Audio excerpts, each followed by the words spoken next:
What's up, y'all? We're back at it. Chapter 22. I'm really struggling to nail down a recording schedule. It's taking all I have just to squeeze in Journey to the West chapters, much less the Dragon Ball um, retrospectives. So we're taking it day by day. I'm throwing some stuff at the wall to maybe get 3 out a week, recording wise, but each of these chapters is right around an hour to record. So by the end of it, I need a nice break for my voice. I have my scalding beverage today, black tea, as usual. Oh, and we'll get into it.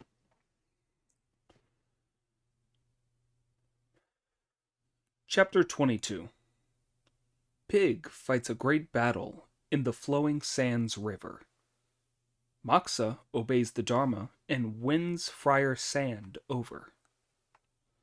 The story tells how the Tang priest and his 2 disciples escaped from their troubles and pressed forward.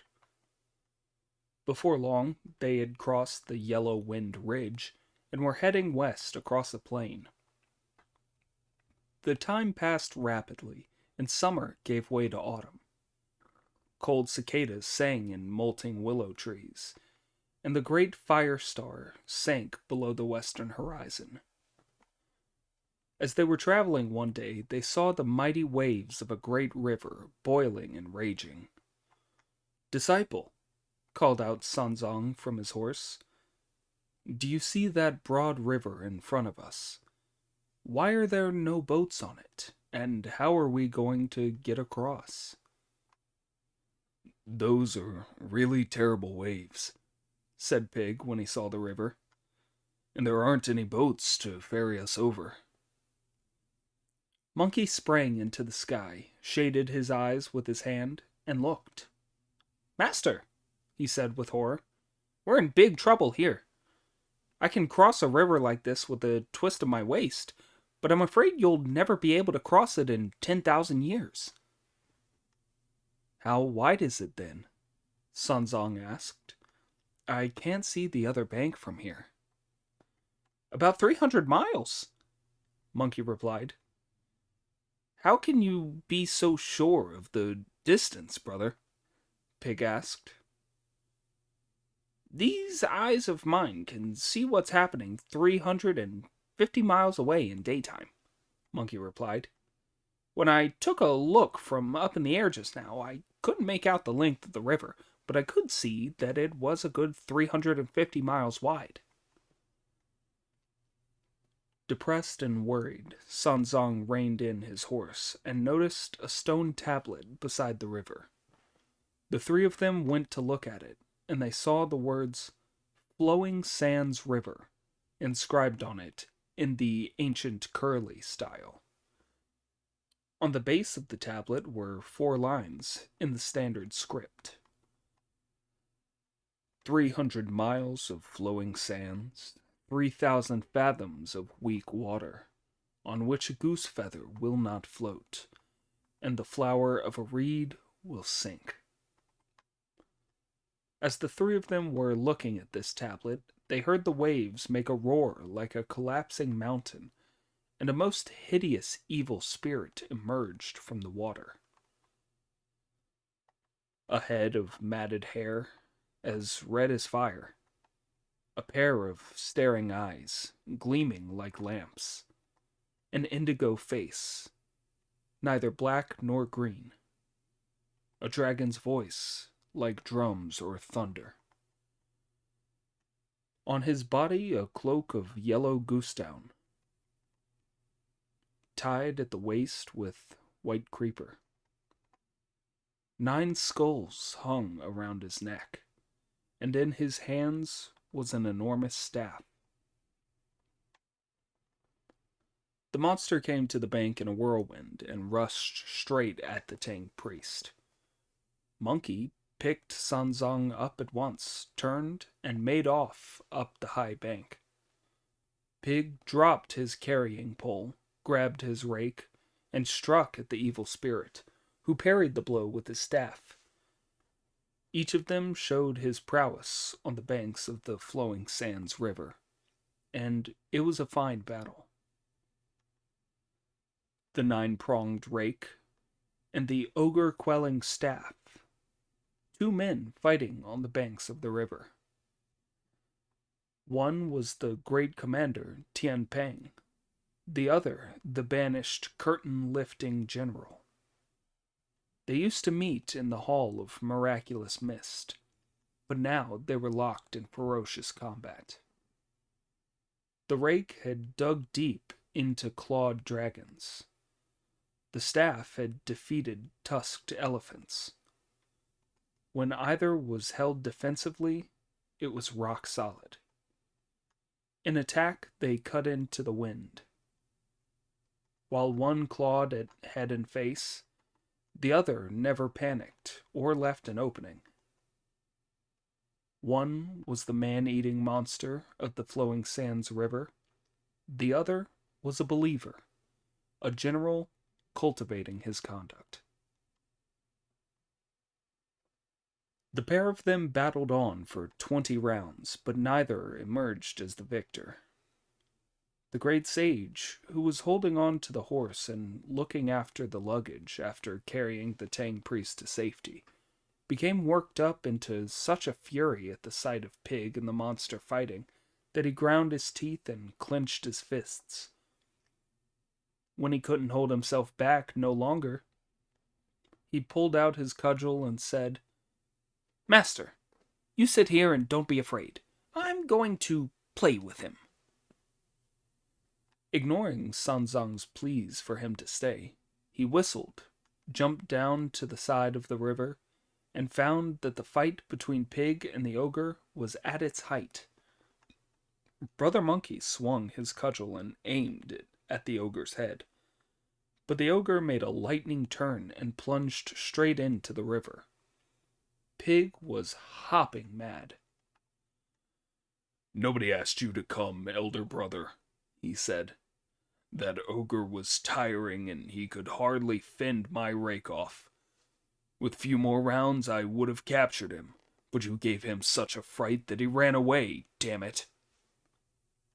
"Brother," said Monkey with a smile, "I must tell you frankly that the sight of you fighting so beautifully gave me an uncontrollable itch. I haven't used my cudgel for a whole month since we came down the mountain after dealing with the yellow-winged monster. I just had to join in the fun. How was I to know that the monster wouldn't want to play and was going to run away?" The two of them then clasped hands and went back, talking and laughing, to see Sanzang, who asked, "Did you catch the ogre?" "No," Monkey said. "He couldn't take any more and dived back into the water." "He has lived here for a long time, disciple," Sanzang said, "and must know the shallows and deeps here. We must have a water expert to lead us across this vast expanse of weak water that has no boats." "Yes," said Monkey.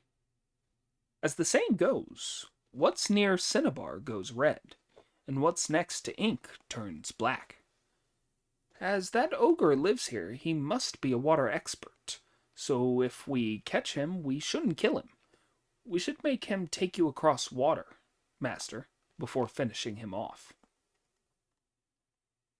"There's no time to lose, brother," said Pig.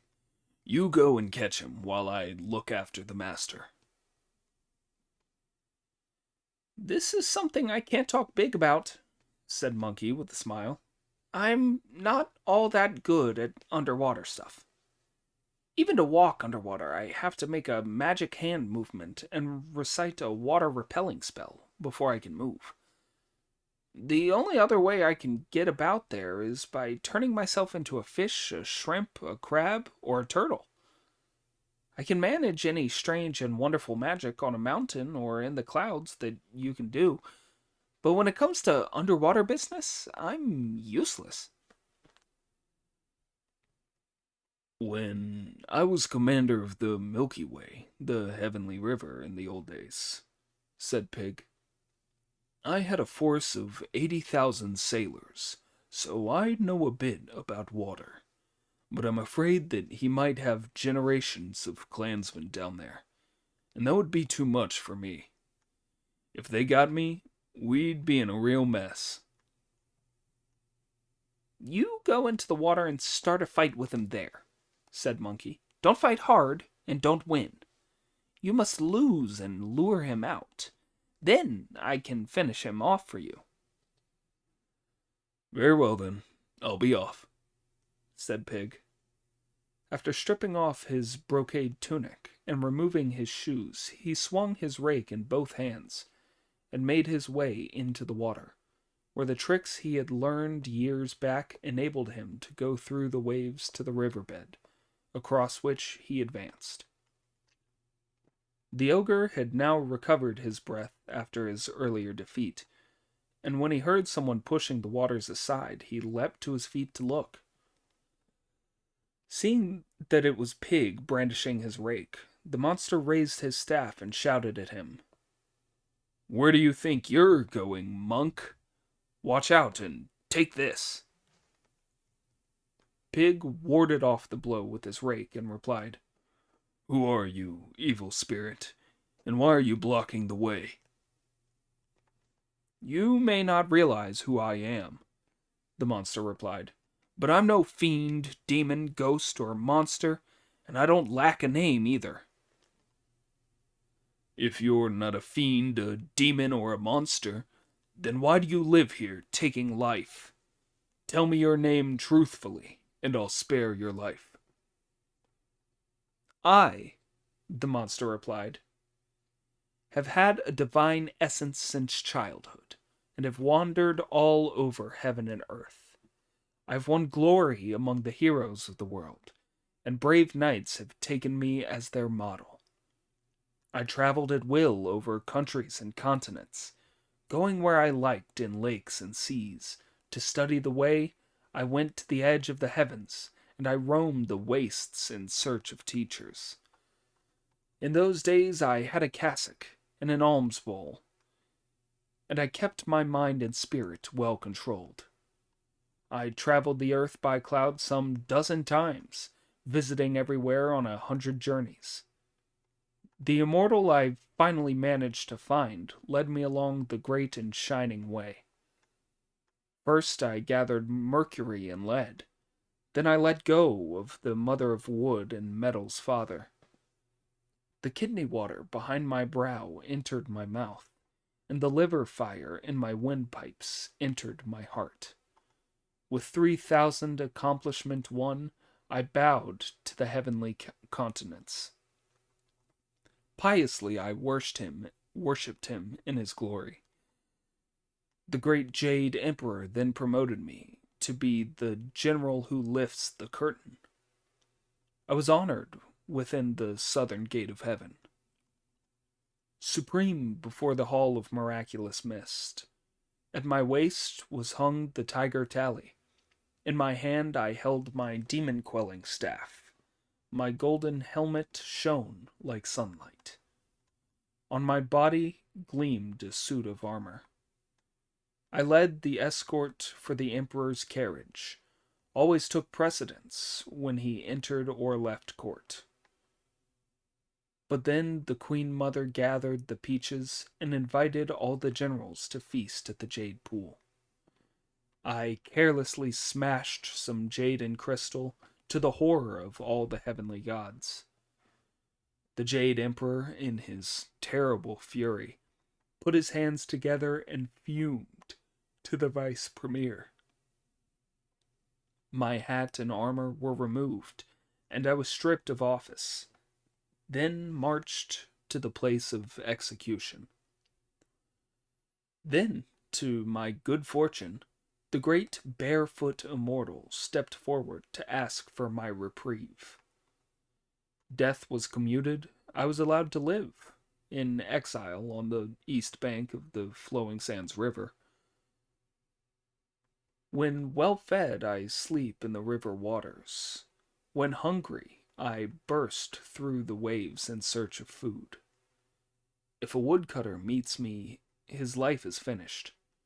No fisherman sees me and survives. In one way and another, I've eaten many a man, cloaked as I am in an aura of death.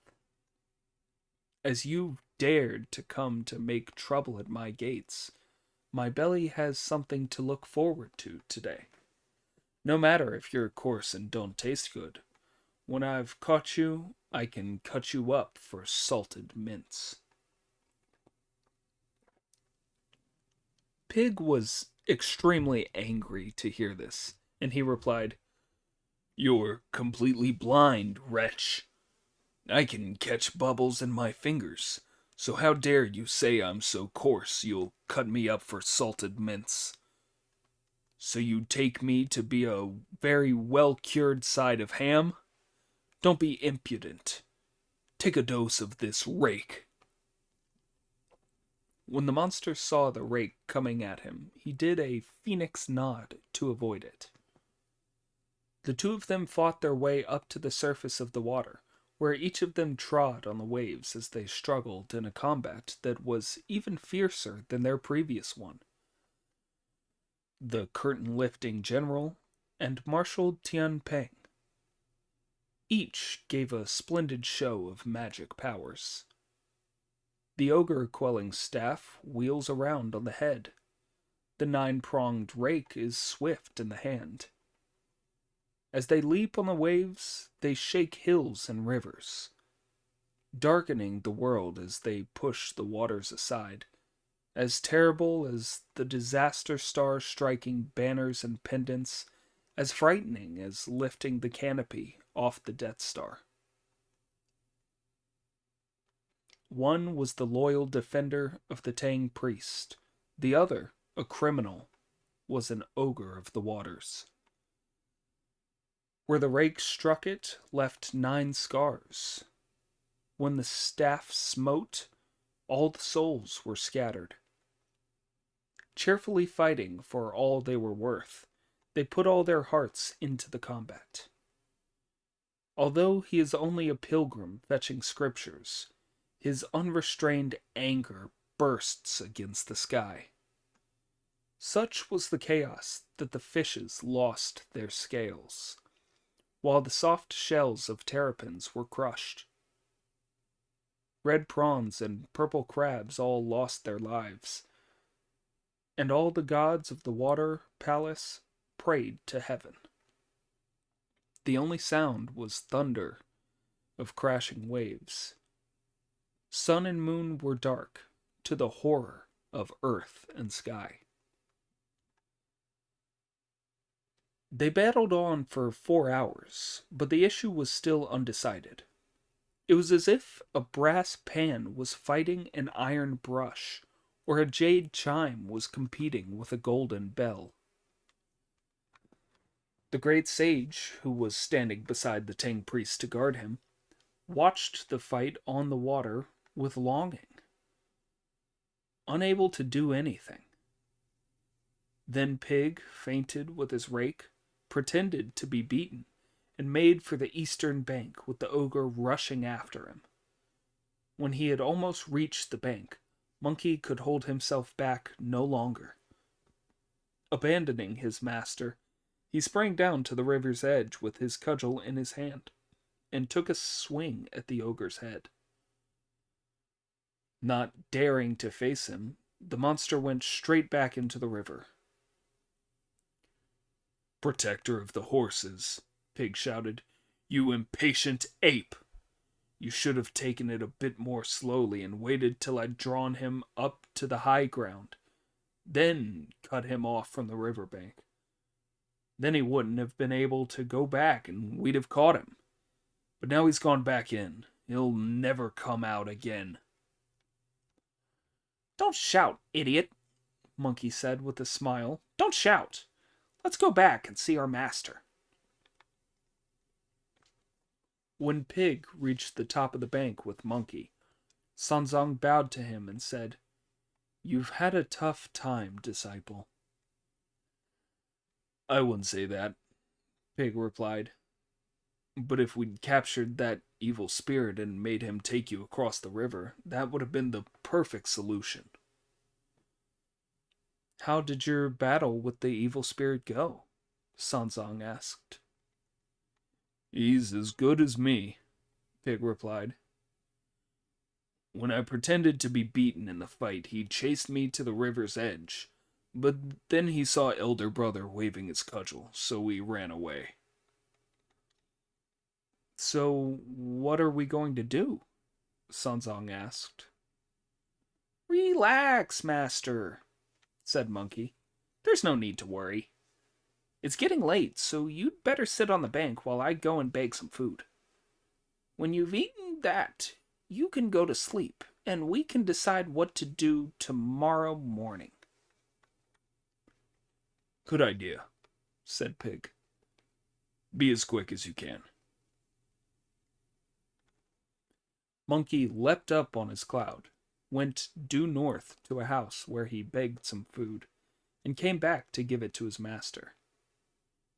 Seeing him come back so soon, Sanzong said to him, Monkey, let's go to the house where you begged this food, and ask them how to cross this river. That would be better than having to fight this ogre. But that house is a long way away, laughed Monkey. It's about 2,000 miles from here. What would be the point in asking them about this river? They wouldn't know anything about it. You're telling tall stories again, Pig said. If it's 2,000 miles away, how did you get there and back so fast? You wouldn't know, of course, Brother Monkey replied, that my somersault cloud can cover 36,000 miles with a single bound. To do a mere 2,000-mile return journey takes only a couple of nods and a bow. There's nothing to it. If it's so easy, brother, said Pig, you should carry Master on your back. Take him across with just a couple nods and a bow, and save us all the trouble of fighting the monster. You can ride clouds, can't you? Said Monkey. Why don't you carry the Master across? The Master's mortal flesh and bones are heavier than Mount Tai, said Pig. So although I can ride clouds, I could never lift him. Nothing but your somersault will do the trick.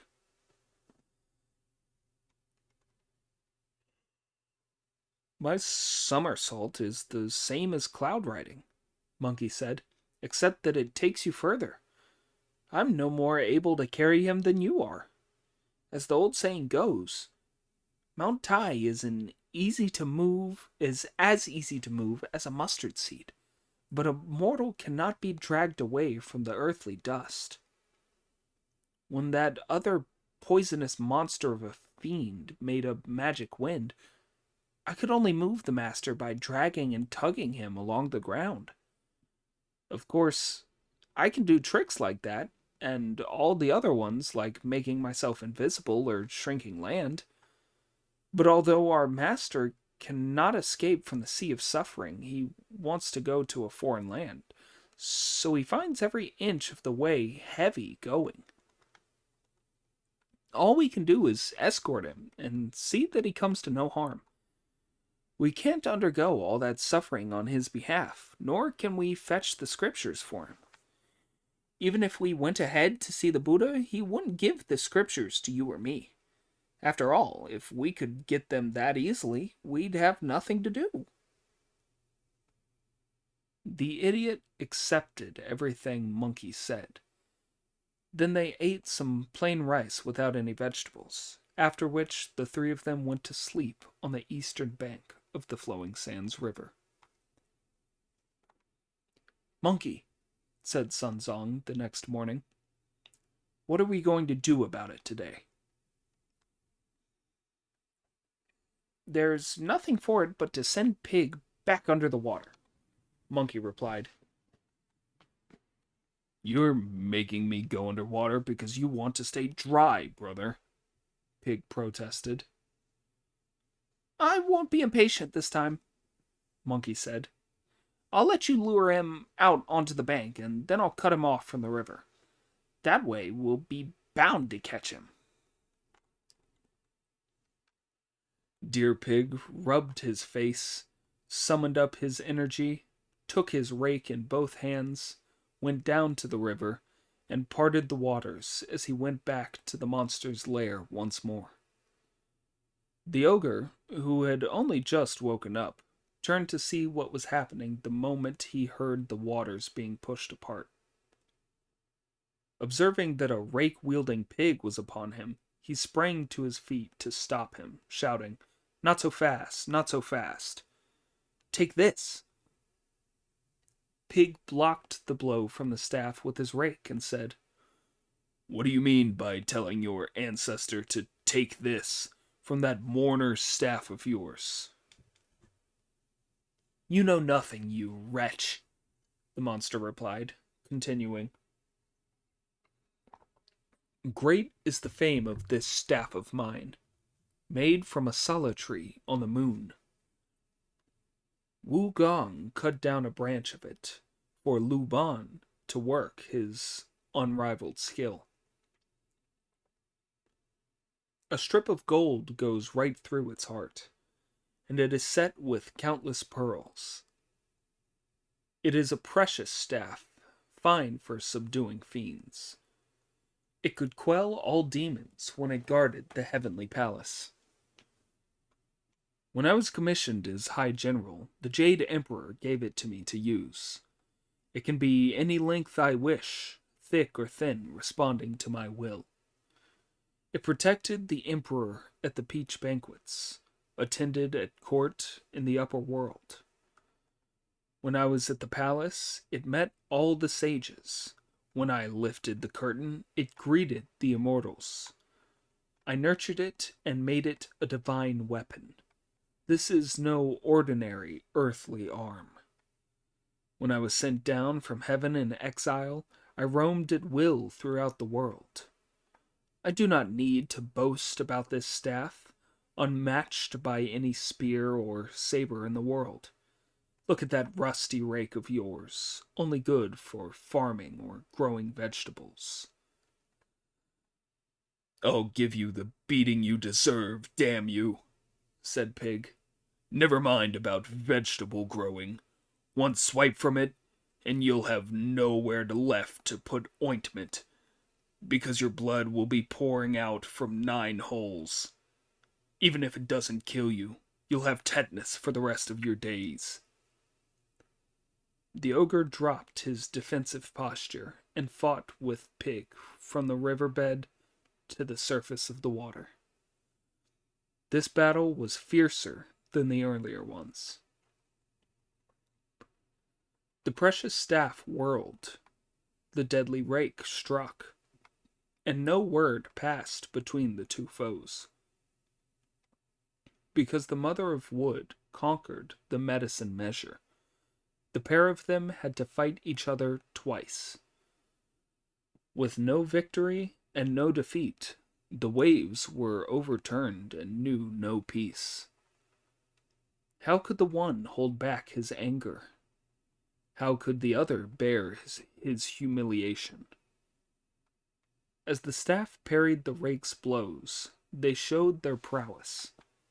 Each was most vicious as the flowing sands river rolled. Towering rage, strenuous efforts, all because Sanzong wanted to go west. The rake was thoroughly murderous. The staff was wielded with experience. Pig grabbed his enemy, trying to drag him ashore, while the other, in turn, tried to pull Pig underwater. The thunderous noise disturbed fish and dragons. Gods and ghosts lay low as the sky was darkened. The battle went on for 30 rounds, but neither emerged victorious. Pig feigned defeat once again, and fled, trailing his rake behind him. The ogre charged through the waves after him as far as the bank, when Pig shouted at him, "I'll get you, you damned ogre. Come up on this higher ground where we can fight with dry land under our feet." "You're trying to lure me up there, damn you," the monster replied, "for your mate to come and get me. Come back and fight in the water." The fiend, who had more sense than to go up the bank again, stood at the river's edge, shouting with Pig. When Monkey saw that the monster was not coming up on the bank, he seethed with frustration at not being able to catch him. "Master," he said, "you sit here while I do a hungry eagle falling on its prey on him." He somersaulted into midair, then plummeted down to catch the ogre, who heard the noise of a wind as he was yelling at Pig, turned immediately, and saw Monkey descending from the clouds. He put his staff away, plunged into the water with a splash, and was seen no more. "Brother," said Monkey to Pig as he landed on the bank, "the monster's made a smooth getaway. Whatever are we to do if he won't come on to the bank again?" "It's impossible," said Pig. "We'll never be able to beat him. Even if I put everything I've got into it, I can only hold my own against him." "Let's go and see the master," Monkey said. The two of them climbed the bank and told the Tang priest about the difficulty of capturing the ogre. "It's so hard," said Sun Zong, tears streaming down his cheeks. "However are we going to cross?" "No need to worry, master," said Monkey. "The monster is lurking deep down on the riverbed, where it's very hard to move around. You stay here and look after the master, Pig, and don't fight with the ogre again. I'm going to the southern sea." "What for?" Pig asked.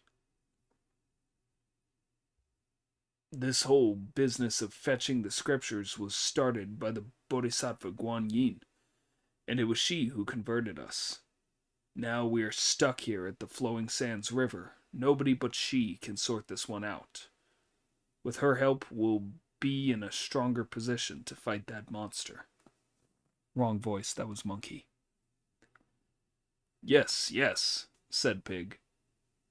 "And when you're there, please thank her for converting me."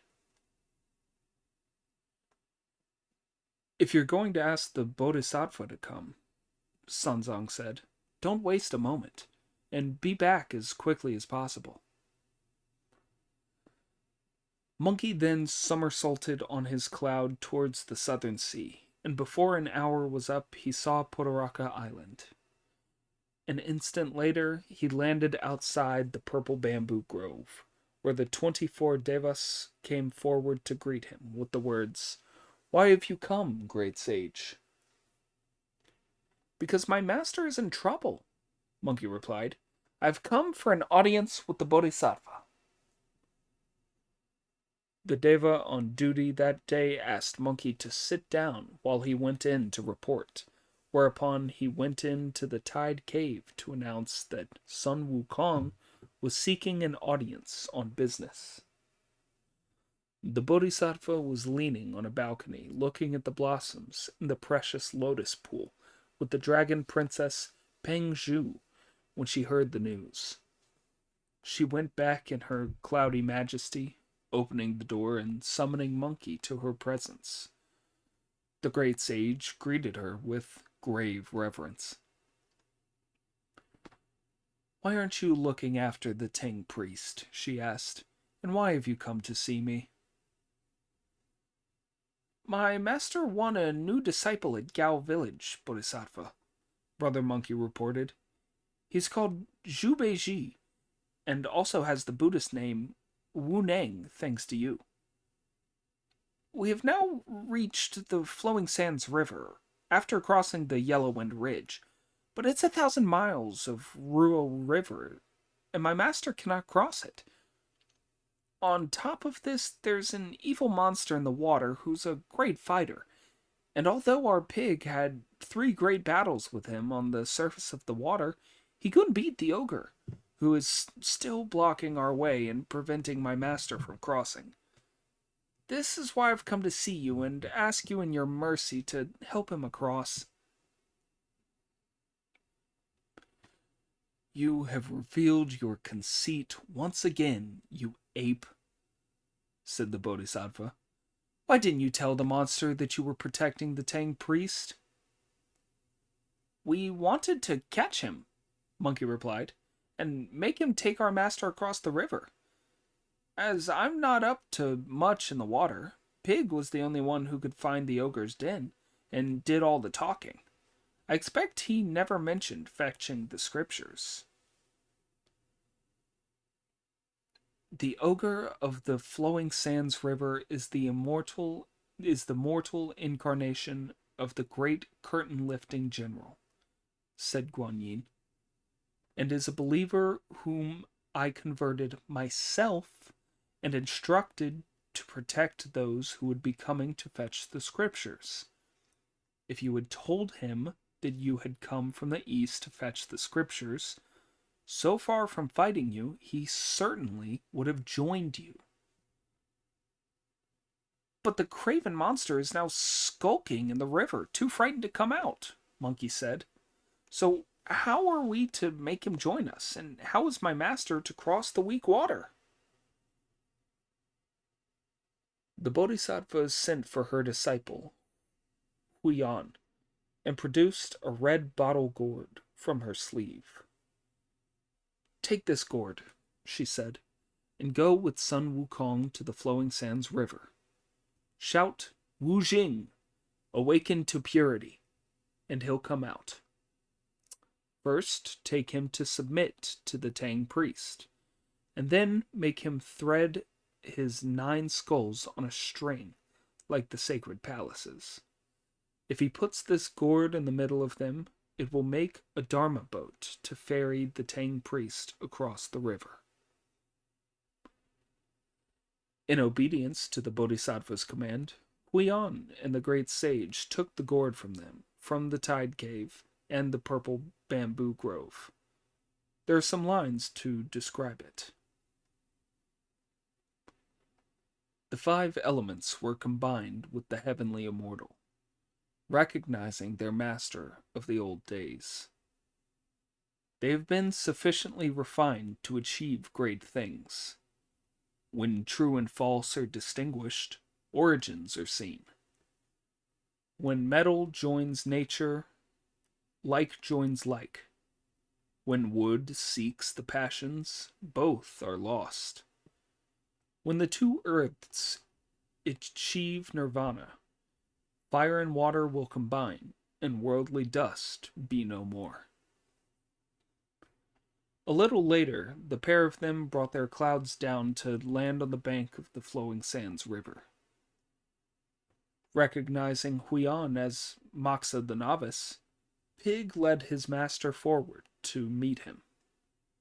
When Moxa had exchanged courtesies with Sanzang, he greeted Pig. Then Pig said, Thanks to your holiness's instruction, I was able to meet the Bodhisattva, and since then I have obeyed the Buddhist law and had the pleasure of becoming a monk. As I have been traveling since then, I've been too busy to go and thank you. Please forgive me. Don't be so long-winded, said Monkey. Let's go and call to that wretch. Call to whom? Asked Sanzang. I saw the Bodhisattva, said Monkey, and told her what happened. She said that the ogre of the flowing sands river is the mortal incarnation of the great curtain-lifting general who was thrown down to this river as a monster because of a crime he had committed in heaven. He had been converted by the Bodhisattva and has vowed to go to the western heaven with you. If we told him we were going to fetch the scriptures, there would have been none of this bitter fighting. The Bodhisattva has now sent Moxa to give this gourd to that fellow to make a dharma boat that will ferry you across. Sanzang bowed in reverence to the Bodhisattva many times when he heard it, and also bowed to Moxa with the words, "Please do this as quickly as you can, Your Holiness." Moxa then went by Cloud and stood over the river with the gourd in his hands. "Wujing! Wujing!" he shouted at the top of his voice. "The pilgrims who are going to fetch the scriptures have been here for a long time. Why haven't you submitted to them?" The ogre, who had gone back to the riverbed for fear of the Monkey King, was resting in his den when he heard his Buddhist name being called and realized that this was a message from the Bodhisattva Guanyin. On hearing that the pilgrims were there, his fears of being attacked melted away, and he pushed his head up through the waves to see it was Moxa the novice. Look at him as he bows to Moxa, his face wreathed in smiles. "I'm sorry I did not welcome you properly, Your Holiness," he said. "Where is the Bodhisattva?" "She didn't come," Moxa replied. "She sent me to tell you to be the Tang priest's disciple. You are to take the 9 skulls you wear around your neck, arrange them with this gourd in the pattern of the 9 sacred palaces, and make a dharma boat to ferry him across this weak water." "Where is the pilgrim?" Wujing asked. "There he is, sitting on the bank," said Moxa, pointing at Sanzang. Wujing then noticed Pig and said, "I don't know where that bloody creature is from, but he fought with me for 2 whole days and never said a word about fetching scriptures. And as for this one," he added, noticing Monkey, "he's that one's accomplice and a real terror. I'm not going with them." "That one is Zhu Beiji, and this one is Brother Monkey. They are both disciples of the Tang priest who have been converted by the Bodhisattva, so you have nothing to fear from them. Let me present you to the Tang priest." Wujing put his staff away, straightened his yellow brocade tunic, jumped ashore, knelt before the Tang priest, and said, "Master, your disciples' eyes have no pupils in them. I beg you to forgive me for attacking your followers, instead of recognizing who they were." "You pustule," said Pig. "Why did you fight me instead of submitting? What did you mean by it?" "You can't blame him, brother," said Monkey. "We didn't tell him our names or even mention fetching the scriptures." "Do you believe in our teachings with all your heart?" Sanzong asked. "I was converted by the Bodhisattva," Wujing replied, "and she gave me this river's name as a surname, and called me by the Buddhist name of Sha Wujing, or Sand Awakened to Purity. So, of course, I must follow you, Master." "In that case," said Sanzong, "bring the razor over, Monkey, and cut his hair off." The great sage obediently shaved the monster's head, who then bowed to Sanzong, Monkey, and Pig with appropriate degrees of reverence. When Sanzong saw him do this just like a real monk, he gave him another name, Friar Sand. "Now that you have entered the faith," said Moxa, "there's no need to waste time talking. Make that Dharma boat at once." Friar Sand took the skulls from round his neck without delay and tied them into the pattern of the 9 palaces, with the Bodhisattva's gourd in the middle.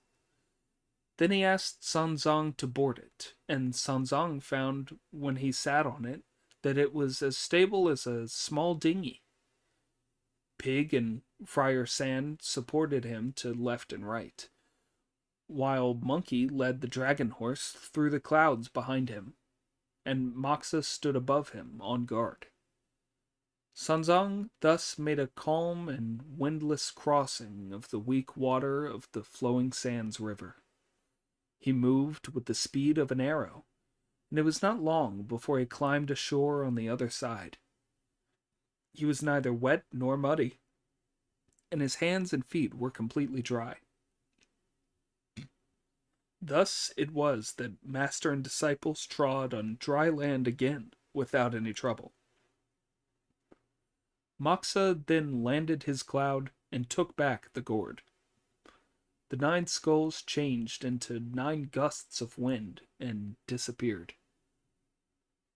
Sanzang bowed to Moxa to thank him and worshipped the Bodhisattva, after which Moxa returned to the Eastern Ocean, while Sanzang remounted and headed west. If you don't know when they won their reward and fetched the scriptures, listen to the explanation in the next chapter.